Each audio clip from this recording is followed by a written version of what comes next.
Okay. I'll downgrade your computer.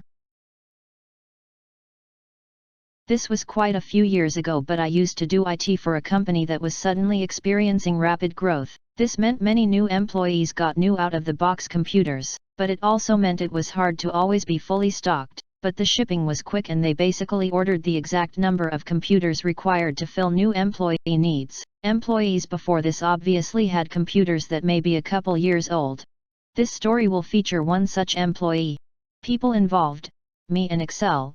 The employee's main tool for his job was Excel. Excel had noticed many of the newer employees were getting new computers and he felt upset he wasn't using one of these computers. He had actually been upgraded a year before, which was also before this rapid growth. So what was the upgrade? The year before there was budget to upgrade CAD workstation users to brand new ones. The company bought their equipment outright, so the former CAD workstations could be reused easily for non-CAD users. For those not familiar, these machines are often higher-end as they are used for high-end visual work, virtual machines, etc. Our company paid about $2,500 each for these. His was one of these repurposed machines. It was currently 2 years old and had 16 gigs of RAM, quad-core Xeon SSD, and a workstation video card that doesn't really benefit him. What was in the brand new computers people got? A dual-core CPU, 8 gigs of RAM, and 500 GB non-SSD drive. You can probably guess where this is going. Excel: how come most my co-workers have a better computer than me? I think your computer seems fine, but if you're having performance issues, I could look at it. Excel: it doesn't run as quickly as my co-workers. Could you show me quickly what you're doing? He showed me and he was pretty much inefficiently running his Excel, causing it to be bloaty with overly large file sizes considering it's Excel. He honestly should have had a few different Excel worksheets and files for this. This was more an Excel limitation back then than a hardware issue. I talked about this a bit and he didn't want to listen. Excel: see, it's not running very well. I see that. Have you tried doing? Excel: yes, and it didn't work. Could I get an upgrade? Honestly, your computer is likely better than your colleagues, so I don't think this is going to help. Excel: would you mind if I helped you optimize your files? Excel: it's not going to work. I've tried. Can you give me a different computer? One like my co-workers have? Sure. If your manager sends me an email that says this is vital to your work, I could have one ordered for you. Excel: that would be good, I'll have them email you. At this point I thought it was done, as most won't bother their managers about this. If they do, most managers will almost never do this. I didn't want to downgrade the guy either, even though he was coming across arrogant. Unfortunately, I was wrong. I guess it was in his department's budget, or he was doing important work for the department. I already knew what was going to likely happen from this, so I immediately forwarded the email to my manager. I then promptly called my manager as well and gave him a quick rundown. I told him this is obviously going to come back later since he's using Excel wrong and won't listen. Why didn't I just have his file used on another employee's computer to show him, you may ask? Privacy and confidentiality reasons. You're only supposed to use your assigned computer except in certain circumstances. So fast forward to him getting his new computer. He failed to back his data up, so I had to help him retrieve it. Also, how long did his new computer last after this before he was upset it wasn't working well, you may ask? 1 hour. Unfortunately, I was busy because, as I said, the company was growing fast and couldn't run to help over something with this type of priority. He can do his job, albeit not optimally because of his Excel knowledge. I had him go through service desk knowing it's coming back to me eventually. He had to wait about 2 days. He begged for his other computer back. At this point I was done playing this ridiculous game. This was taking way too much of my time and I'm not swapping it again. Also, that computer was just billed to his department. I don't really want to unassign it and reassign his old one and have it put back in the inventory pool for his department. Do you mind if I can actually test for a minute to see if I can fix your Excel first? Excel: it's not going to do anything. I use this program every day. I know what I'm doing. Okay, but I need to test because if I don't my manager is going to ask me why I didn't before I swapped again. Note my manager trusts me and doesn't care. But I need to make it clear this is a requirement without creating a conflict such as him thinking I believe he's lying. Excel, sure whatever. I'm going to go grab a coffee. Me, actually, can you grab a chair and stay for a couple minutes? I proceed to quickly check the Excel file to avoid breaking references and make this basically 10 MB, don't remember exact size currently, 32-bit garbage Excel file into 5 different files. Honestly these files are still pretty crap, but suddenly Excel isn't hanging or freezing for often a minute or more anymore. Excel, how did you do that?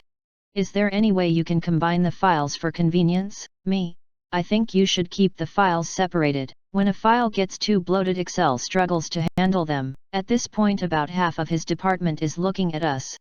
I can tell a few are trying to not laugh. I think they kind of realized this guy that was kind of rude to me before was the cause of his own issue. Excel? Oh. Well, okay I guess. I stand up and tell him have a good day and leave. He didn't even say thanks. TLDR, Microsoft Excel veteran believes they know best, unintentionally demands their computer gets downgraded, then gets a lesson on how Excel works. Now to the comments. Usually giving idiots like that a new monitor, keyboard, and mouse is enough for them to think they've gotten a new computer. I used that same method on myself, changed my keyboard and mouse, fully cleaned the dust inside my radiator, and now I suddenly don't have that feeling that I need a new computer. That's some nice self-hacking. Others should take note. Reminds me of the production planner where I work. He's been using computers since the Amiga and he's convinced that he's a genius with Excel. I haven't had the heart to tell him that when he retires, he'll probably be replaced by some software that costs about as much as his monthly salary. Excel is both the most feared and abused tool in the Office suite. Some people don't want to go near it, others need to get their hands off it. I worked at an office where an Excel file on a shared network drive was our server inventory. I was an intern and got put in charge of this file. As a database admin, this makes me sad. The Pebcock principle rears its head once again. I swear over 60% of issues are Pebcock. Some users must live in a cave without electricity and technology at home. That is the only way to explain the sheer lack of basic skills when using computers. I've been through these discussions at a previous IT job. We had engineers, who had CAD software and MS Project, back when Project was a separate purchase from the rest of the Office suite. We had the one acquisitive employee in a not engineers department, who decided that they wanted Project, too, since the engineers had it.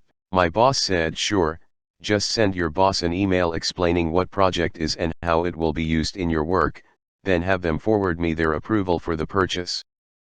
Never heard about it again. Boss was the master at never actually saying no to people, but not giving in to random whims, either. TLDR, idiot demands the computer equivalent of his co-worker's new Hyundai Accent because he doesn't know how to drive his 2-year-old McLaren. All he knows is theirs are shiny and have new car smell, while he keeps trying to fill his with diesel. Exactly this. When I used to talk to users, I would try to explain things in similar terms. Would you rather drive 2-year-old Merc or a new Fiat? That would solve this issue really quick. Also explains why just upgrading the monitor, mouse, and keyboard is so effective. It's like a detail and a wax job, yet literally nothing under the hood is different. He begged for his other computer back. Sorry, it was already repurposed. We only have these new computers available now. And heaven forbid you start handing out small form factor PCs to replace the old mini towers. People see that they're smaller and think they're less powerful. I've been wanting to switch my team to stick PCs for a while now, well, debating between that and running desktops as a service infrastructure and zero clients at their desks.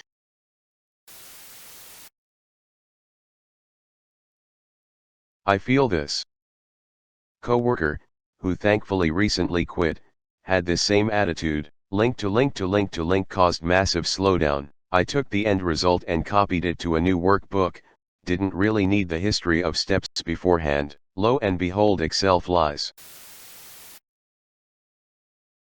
What people tend to forget is that while getting a new computer is wonderful, they forget that they have to reset everything. Your desktop has changed, your file locations are different, your defaults have changed. They don't think, and IT often assumes they know, they have to back up everything before they move to the new computer. I'm talking desktop, custom dictionary, everything. So sometimes it's easier to stay with what you have because IT can do a lot of optimizations without having to replace the machine and go through all the aggravation.